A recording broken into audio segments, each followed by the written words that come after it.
Hi everyone, welcome to Mentally Strong Mums. My name is Alina Bishop, and this episode is a really unique kind of one that is not really spoken about a lot, and it's about ensuring safety and well-being during all of the festivities over the Christmas and New Year's, okay?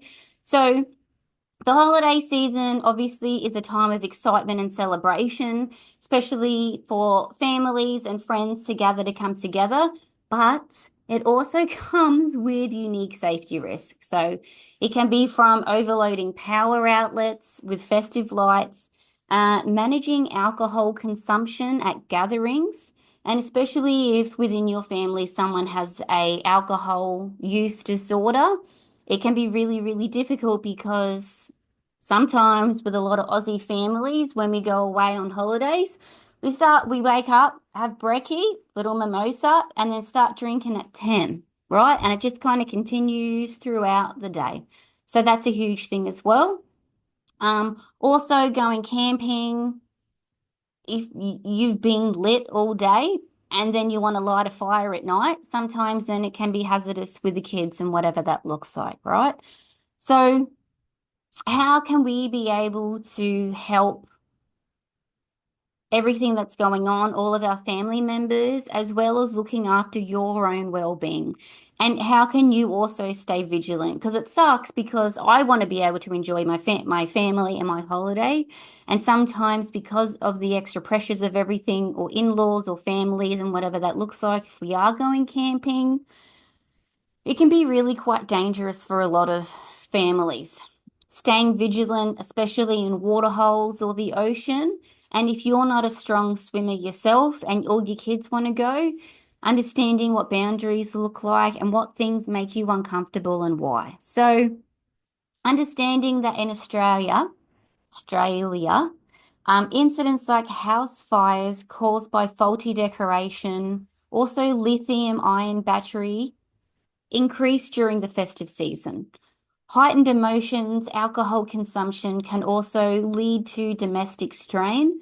So at the end of year, we're all burnt out. We all finding it difficult to manage. You're living with someone who feels like they want to celebrate, whether that be with substances, getting high more often, or feeling like these activities are starting earlier.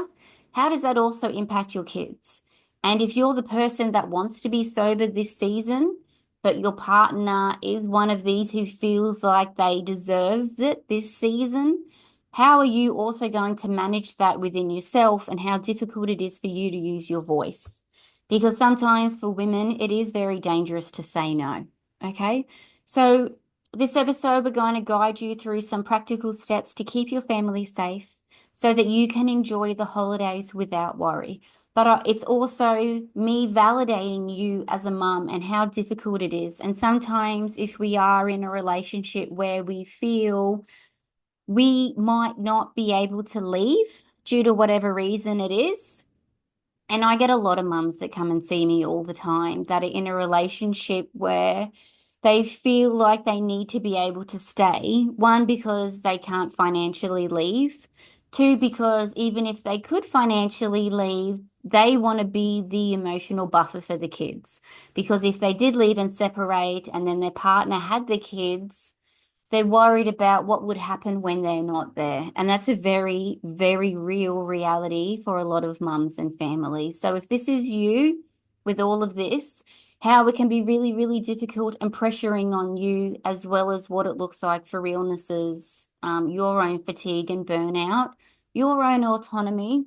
So it's me seeing you and validating you that this can be really, really difficult.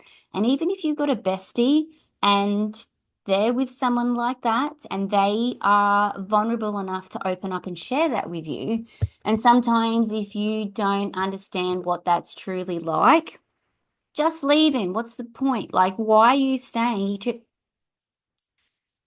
If you're not in their shoes, please be supportive. I know you're upset and you want to advocate for your bestie or for your siblings or whatever that looks like.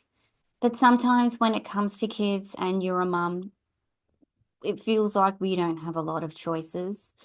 So, how can we be there to support and keep each other emotionally safe? And sometimes, as well, if you're hearing these stories over and over and over again, that can then also lead to compassion fatigue as well as then vicarious trauma within yourself because of what your friends are going through.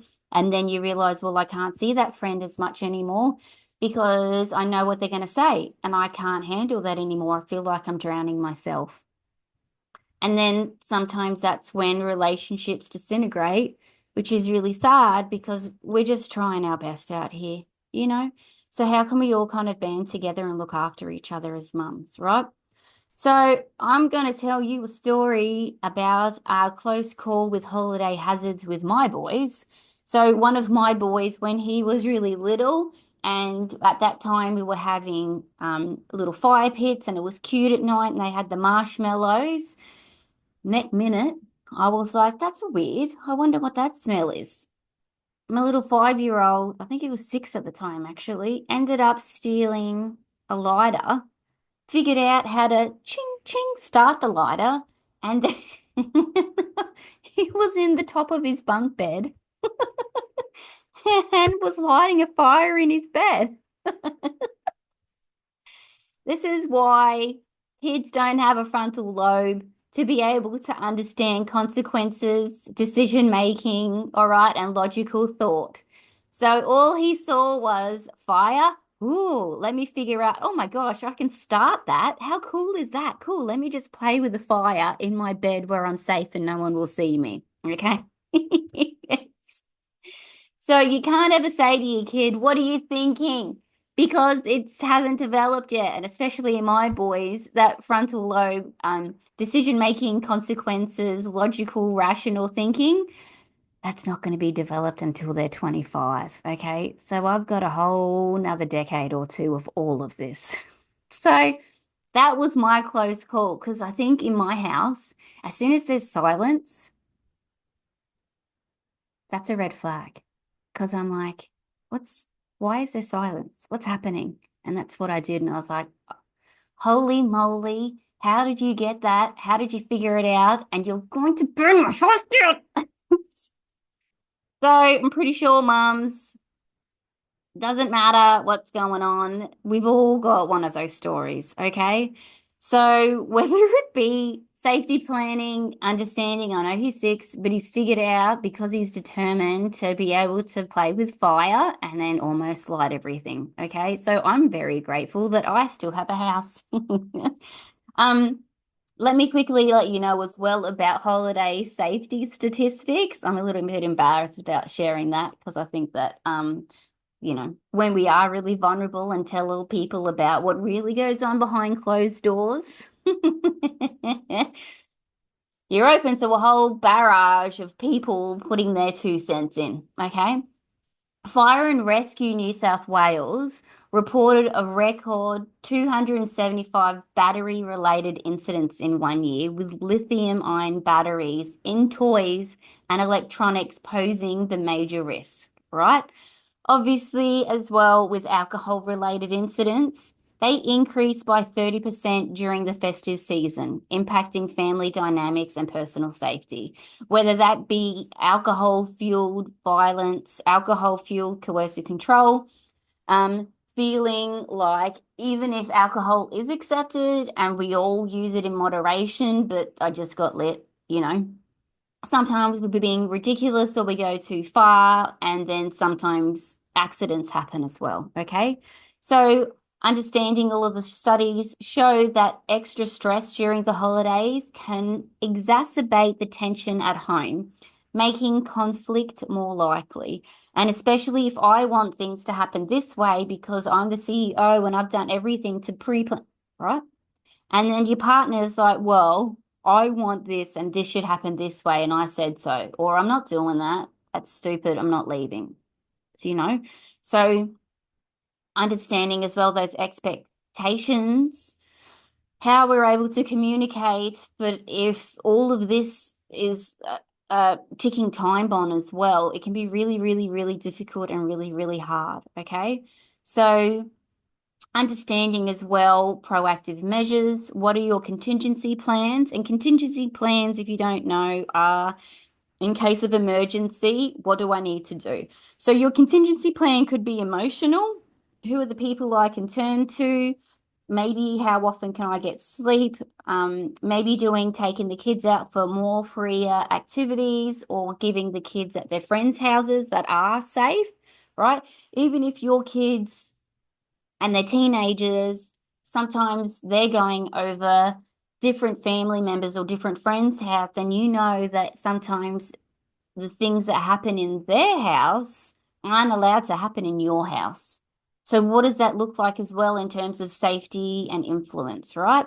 As well as understanding with the swimming situation, if we're not strong swimmers and your kids are going to either in-laws or friends' places and they've got pools, what does that actually look like? Okay. So, just one more thing about the alcohol situation. In Australia, it is very, very, very common for Aussies to use alcohol for everything. So, alcohol when I'm happy, alcohol when I've had a bad day, alcohol as a celebration, alcohol because I'm bored, alcohol because it's. And one of the hardest things, especially if I decide that I just want to be sober, I don't want to drink, I just want to have a bit of a break. When you've gone to a party or just a Christmas, whatever it is, and you go, oh, no, I'm not drinking. I don't. What are you, pregnant? What's wrong with you? Just have a drink. Oh, you're no fun sober. It's very difficult in Australia where we are so culturally accepted and normalized for drinking. And if you do not want to drink, it's almost perceived there's something wrong with you. So, how that peer pressure as well impacts you. So, how you can also then pre-plan for that as well. So, especially in terms of alcohol limits, keeping alcohol consumption moderate at gatherings, even bringing non-alcoholic options. So, even if you had pretended as if you were having vodka in a can or vodka in a bottle, having non-vodka alternatives, but putting them in a stubby cooler so they can't see what it is and saying that you are, okay? And knowing that if people around you in your life are going to consume more, how can you then emotionally manage those people in your life or restrict access to those people or even set boundaries? Listen, I will really want to hang out, but I know you're loose, okay? And I can't do that with my kids around anymore. All right, we'll just catch up in the new year sometime, okay? When we talk about that electrical safety, all of your holiday decorations, understanding about power boards, and especially if your kids have all the devices. So they've got the phone, the tablet, the charging, the Nintendos. I don't know what else is out there. Do you know what I mean? And charging everything as well, and then kids being able to plug everything in themselves, right? Cuckoo. So how can we then also not assume that they know what they're doing? They don't because they only have a one-track mind and that's all they want, right? As well as in-home domestic harmony or even with in-laws or if you're separated, right? Especially if you've got an emotionally immature family, emotionally immature parents, how can you then be emotionally mature to be able to either address early tensions or put up boundaries and being able to protect yourself? Obviously, that's easier said than done, but it can be really, really difficult in understanding how this really, really impacts you, right? Being very clear, black and white, logical. That's how I speak now. Logical, black and white, factual, short and sweet. Okay. Don't beat around the bush. Say what you mean and what you want. Okay. So, with all of these, if it's been triggering or not, how can you then share your own holiday safety tips, right?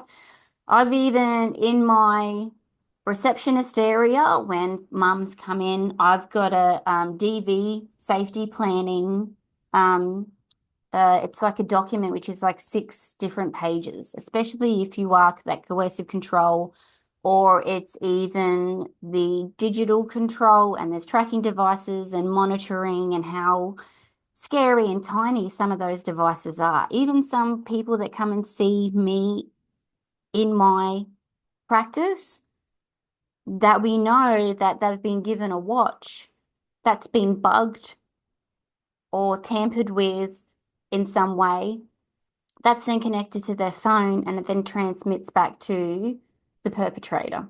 So even sometimes if they want to keep that watch and they come and want to visit me, when they come into the reception area, I don't say anything. We walk straight into the kitchen area. I open the drawer. They leave their phone and smart watch in the drawer, close the drawer. We both walk into my office, close the door, and then we start talking, right? So understanding and being mindful as well, if you are in those kinds of relationships, especially about safety, how can you sometimes that receive these gifts that can potentially be compromised?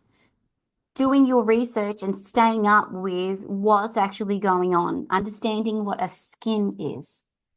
A skin is essentially an app on the phone that looks like a calculator, but when you click the calculator, it's actually a software recording device, or it's a dating app, or it's an encrypted messaging service. Do you know? That's a skin. So really, really understanding about digital safety. So remember that episode of ChatGPT that I did? Even going back listening to that and then asking ChatGPT about it and then deleting the conversation. Okay. So by taking all of the, by being present, understanding what safety precautions are, whether they be things like your kids lighting a fire in their bed, okay? Things like fireworks, especially if you're in the Northern Territory where fireworks are legal. Um, all of the electronics, all of the batteries, all of the power boards, but also substance increases, alcohol increases, and all of that. How can you keep happy and safe during this time? All right. Mums, be mentally strong. You know I love you. Look after yourself, okay? Let me know if I can help in any way, and I will speak to you soon. Well, I won't. You'll hear from me soon. Bye.